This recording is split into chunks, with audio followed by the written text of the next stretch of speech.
Deputy commissioner शहीद बेनज़ीराबाद शरियात गुल मेमुन जे हिदायतुनि ते शाह सचल सामी फाउंडेशन पारां ज़िले शहीद बेनज़ीराबाद जे बहराड़ीअ जे ॻोठनि जानिब ख़ासकेली मीरजान ख़ासकेली दीवान कोड़ोमल में मुफ़्त मेडिकल कैंपूं लॻायूं वयूं, जंहिंमें माहिर डॉक्टर्स मरीज़नि जो मुफ़्त चेकअप कयो ऐं मुफ़्त दवाऊं पिणु ॾिनियूं। उन मौक़े ते पीपी ज़िले सदर चाचा अली अकबर जमाली, पीपी अॻवान लाला अरशद ख़ासकेली मुख़्तलिफ़ मेडिकल कैंपुनि जो दौरो कयो ऐं इफ्तिताह पिणु कयो। उन मौक़े ते पीपी ज़िले सदर अली अकबर जमाली, पीपी अॻवान लाला अरशद ख़ासकेली ऐं ॿियनि आवाज़ टीवी न्यूज़ सां ॻाल्हाईंदे चयो त ख़ासकेली ॻोठ में आहियूं। मां मुबारकबाद पेश कयां थो साईं लाला अरशद खे जंहिं हीउ प्रोग्राम कयो ऐं शुक्रगुज़ार आहियां मां अली नवाज़ ख़ासकेली साहिब जो, जेको मुंहिंजे दोस्त तमामु मुंहिंजे यारनि जो यार रही बश ख़ासकेली जो भाउ आहे ऐं काफ़ी ॾींहंनि खां पोइ मां हिते ॻोठ में आयो आहियां ऐं पंहिंजे दोस्तनि सां मिलिया आहियूं ऐं तमामु सुठी ॻाल्हि आहे। जीअं ते लाले ॿुधायो आहे त बरसातुनि खां पोइ ख़ासि तौर ते बीमारियुनि मुंहुं कढियो आहे।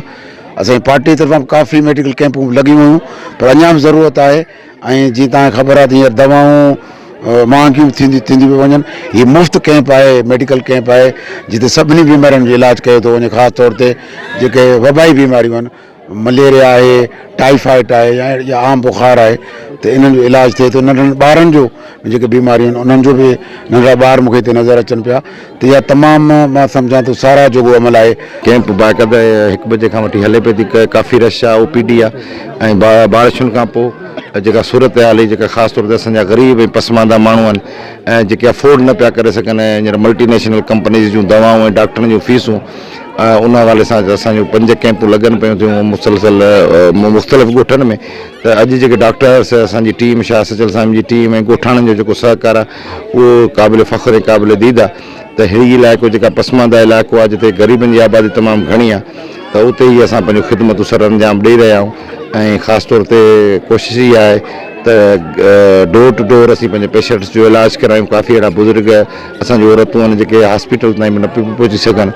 उन्हनि खे असां कवर करण जी कोशिशि कई आहे जेका बारिशुनि खां पोइ सूरत हाल थी आहे। शाह सचल सामी फाउंडेशन तरफ़ां जेको असां कैंप लॻायो आहे सो माशाल्लाह ज़बरदस्त ऐं उनखां अलावा त हींअर ताईं जेको आहे असां 250 मरीज़ आहिनि उन्हनि खे मेडिसिन ॾेई चुका आहियूं ऐं उनखां अलावा सुभाणे बि असांजो माशाल्लाह 2 कैंपूं आहिनि जेके विलेजिस मुख़्तलिफ़ आहिनि। अॼु असां 3 कैंपूं आहिनि शाह सचल सामी फाउंडेशन तरफ़ां लाला अरशद ख़ासकेली तरफ़ां जेको आहे मेडिसिन कैंपूं लॻायूं आहिनि, ॾाढो ज़बरदस्त ऐं माशाल्लाह माण्हुनि खे जेको आहे हिन फ्लड खां बाद में जेको रिलीफ ॾिनो वियो आहे सो लाला साहब तरफ़ां माशाल्लाह ज़बरदस्त ऐं सारा जोॻो आहे। बरसातुनि खां पोइ ॻोठनि में बीमारियुनि मुंहुं कढियो ऐं ग़रीब बेपहुच माण्हुनि जी सहूलियत लाइ मल्टीनेशनल कंपनियुनि जी मेडिसिन जंहिंमें चमड़े जी बीमारी, मलेरिया, डायरिया ऐं ॿियनि आम बीमारियुनि जी दवा तक़रीबन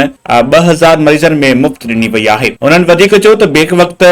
3 मुफ़्त मेडिकल कैंप्स मुख़्तलिफ़ ॻोठनि में लॻायूं वयूं आहिनि, जंहिंमें तक़रीबन 2500 माण्हुनि जो मुफ़्त चेकअप ऐं दवाऊं ॾिनियूं वयूं आहिनि। कैमरामैन फलमानुल्लाह सां गॾु AK डाहिरी, आवाज़ टीवी न्यूज़, शहीद बेनज़ीराबाद।